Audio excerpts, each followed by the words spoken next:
एक व्यापक विचार ठेवून आम्ही ही योजना केली. त्यासोबत 3 सिलेंडर जे महिला भगिनींना अत्यावश्यक असतात. या ज्या 2 योजना महिला भगिनींसाठी आम्ही केल्या त्या एक अतिशय जिव्हाळ्याच्या पोटी केलेल्या आहेत आणि म्हणून सर्व प्रशासनाला देखील आमच्या सूचना आहेत की शासन ज्या आत्मीयतेने या योजना सुरू केलेल्या आहेत त्याचा लाभ प्रत्यक्ष महिला भगिनींना मिळाला पाहिजे.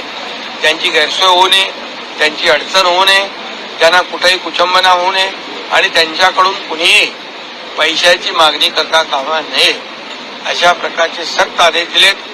ज्यामध्ये कोणी लापरवाही करेल त्याच्यावर कठोर कारवाई केली जाईल हेही आम्ही सांगितलेलं आहे. कारण मी आपल्याला सांगतो या आम्ही ज्या योजना जाहीर केल्यात त्या योजनांची सर्व तरतूद आम्ही केलेली आहे. सर्व योजना ज्या मुख्यमंत्री लाडकी बहीण योजना